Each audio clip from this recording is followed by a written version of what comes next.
ஒரு simplest super healthy carrot cake எவ்வளோ ஈஸியாக பண்ணலான்னு பார்க்கலாம். நல்லா ஸ்பாஞ்சியாக இருக்கும். ஸ்கூல் ஸ்நாக்ஸ் பாக்ஸ்க்கு இது பெஸ்ட்டுங்க. இப்போ இந்த வின்டர் சீசனில் நிறைய இடங்கள்ல டெல்லி கேரட்ஸ் கிடைக்குது. உங்களுக்கு கிடைக்கலன்னா நீங்கள் நார்மல் கேரட்ஸை எடுத்துக்கலாம். 3 மீடியம் சைஸ் கேரட்ஸை நீங்கள் துருவி வச்சுக்கோங்க. ஸோ இப்போ ஒரு பவுல் எடுத்துக்கோங்க. 1/2 கப் காய்ச்சின பால், 2 டேபிள் ஸ்பூன் தயிர், 75 ml சன்ஃப்ளவர் ஆயில், 1 டீஸ்பூன் வெண்ணிலா எக்ஸ்ட்ராக்ட் சேர்த்து நல்லா மிக்ஸ் பண்ணிக்கோங்க. இது கூடவே 1 கப் நாட்டு சர்க்கரையும் நல்லா கலந்துக்கோங்க. அடுத்து 1/2 கப் கோதுமை மாவு, 1 சிட்டிகை உப்பு, 1 teaspoon baking powder, 1/2 teaspoon baking soda, 1/2 teaspoon சுக்குத்தூள், 1 டீஸ்பூன் பட்டைத்தூள் சேர்த்து நல்லா சலிச்சிருங்க. இந்த மாதிரி விஸ்க்ல கட்டி இல்லாம ஸ்மூத்தா கலந்துக்கோங்க. இப்போ இதுல தூளா கட் பண்ண 10 வால்நட், 1 கை காஞ்ச திராட்சை, நல்ல வாசனைக்காகவும் ஃபிளேவருக்காகவும் ஆரஞ்சு இல்ல லெமனோட தோலை இந்த மாதிரி நான் துருவி சேர்த்துக்கிறேன். 1 டீஸ்பூன் சேர்த்தாலே போதும்.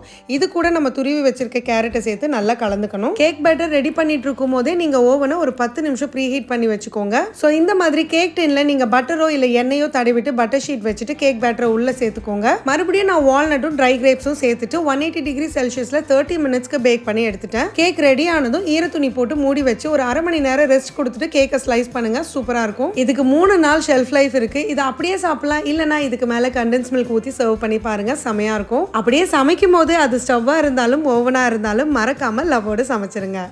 எப்படி அடுத்து என்ன கேக் ரெசிபி வேணும்னு கமெண்ட்ஸ்ல சொல்லுங்க.